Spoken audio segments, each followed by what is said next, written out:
Dale Earnhardt Jr. didn't whisper it. He didn't hint at it. He dropped it like a hammer on the table, a full-on shockwave across the NASCAR world.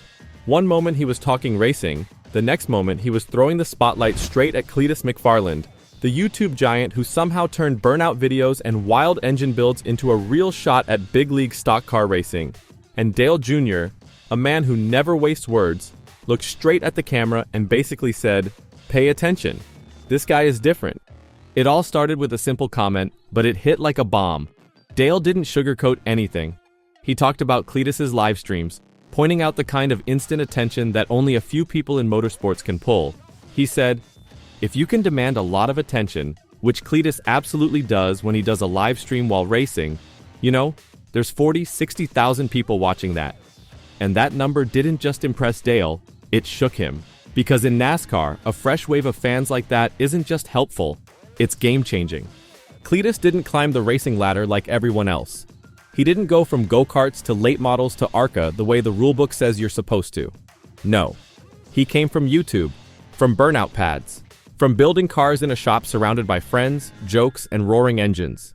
Before he ever strapped into an ARCA car at Daytona, Cleetus was already a superstar online. That alone made some people roll their eyes. But Dale Jr.? He saw something else. Dale actually sat down and watched Cleetus's in-car footage from Bristol and Daytona, really studied it, and he didn't hold back on what he saw. "I see a lot of the things that he doesn't know," Dale admitted. But then he leaned in, because what came next stunned him. As the race went on, he adapted and he learned and he got better, right? And he started to understand where and how to push the car. That line hit different. You could feel Dale almost enjoying being surprised. He wasn't supposed to see that kind of improvement in one race. But Cleetus didn't follow the script. He never has.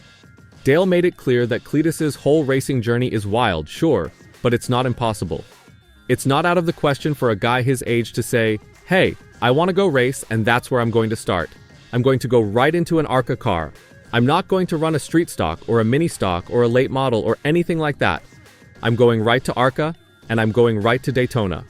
I mean, that's not a new thing. And yet the difference is obvious. Nobody has ever walked into the sport with a fan army behind them like Cleetus. His Freedom Factory races sell out instantly. His events fill grandstands. And when he hits go live, tens of thousands pile in within seconds. This is a driver whose reach goes far beyond the racetrack. Dale didn't miss that. He said it was exciting to see Cleetus reach fans who might never have watched a NASCAR show before. Think about that. Dale Jr., one of the greatest ambassadors the sport has ever had, saying Cleetus is doing something NASCAR desperately needs, bringing in new eyes, new energy, new people who actually care. But the biggest moment wasn't even on the track. After they recorded the Dale Jr. download together, Dale and his team went out for lunch. No cameras, no fans, just a quiet meal. And before the food was even done, Cleetus slipped out and paid for the entire thing. Dale just shook his head and said, "That's just who he is." No bragging, no announcement, just kindness. In a sport full of big egos and bigger brands, that moment stuck with Dale more than anything else. He even said it flat out, "He's good for the sport. He's good for us. We're all curious." That was when the bomb truly dropped. Because when Dale Earnhardt Jr., a man who has shaped NASCAR's image for 2 decades, says someone is good for the sport, it's not casual praise. It's a signal, a warning, a prediction. Cleetus McFarland isn't a joke. He isn't just a YouTuber. He isn't a sideshow. He's a growing force, and the old guard is starting to realize it. Dale Jr. didn't stop at praising Cleetus's attitude or his fan base. He wanted people to understand the real story, the part most critics ignore. Because when Cleetus suited up for his ARCA debut, he wasn't polished. He wasn't perfect. He wasn't supposed to be. Dale said it himself. I watched his in-car, his ARCA race at Bristol, and tried to really truly see what he's learning as a driver. Watch his entry, his line, how he picks the throttle up, and how he really evolved as that race went on was really interesting to me. That word, evolved, really hit. Because Dale wasn't expecting that. Nobody was. Cleetus didn't just survive, he grew. Every lap, every corner, every mistake turned into something he fixed. And that kind of growth, you can't teach it. You can't fake it. You either have that instinct or you don't. and Dale clearly believes Cleetus does. Even more wild? There are already rumors swirling everywhere about Cowlick Racing planning a gong show-style tryout, with Cleetus possibly taking part. Imagine that, one of NASCAR's most unique personalities thrown into a high-pressure talent hunt. And whether it happens or not, the fact that teams are even thinking about him says everything. The sport is paying attention. Manufacturers too. Dale even mentioned that companies like Dodge watch the numbers.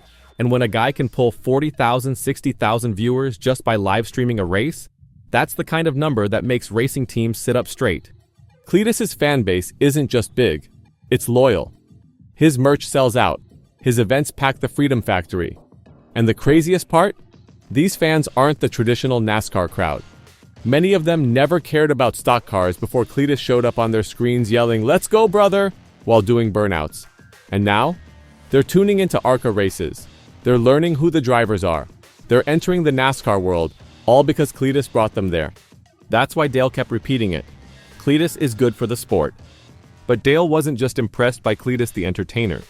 He was impressed by Cleetus the person. The guy who paid for lunch without a single camera watching. The guy who shows up, helps the people around him, and stays grounded even as millions watch every move he makes. Dale said it plain. He's good for the sport. He's good for us. And he meant it. Then Dale dropped one last line. One that almost felt like a confession. We got a lot more out of this than I think he did. He didn't need us. That's the part that turned heads. Because it wasn't just praise. It was Dale admitting that Cleetus's rise isn't because NASCAR gave him anything. He built his empire long before he ever set foot on a superspeedway. He didn't need Dale Jr.'s approval. He didn't need NASCAR's spotlight. He earned everything he has. One burnout, one video, one race at a time. And that is what scares some people. A guy who didn't come up the traditional way. A guy who didn't ask for permission. A guy who can bring tens of thousands of new eyes into a sport just by pressing go live. A guy who keeps growing, keeps improving, keeps surprising everyone the more they watch him. Cleetus McFarland is breaking the rules simply by existing inside this world. And Dale Jr.'s message was simple. Stop fighting it. Start learning from it. Because the future of NASCAR is already shifting. The old path isn't the only path anymore. And Cleetus, loud, wild, unexpected Cleetus, is leading a whole new wave of racers who don't fit the mold. He's not just a driver, not just a creator, not just a fan magnet. He's a signal, a warning, a glimpse at what the next generation of the sport might look like. And the real question now is simple.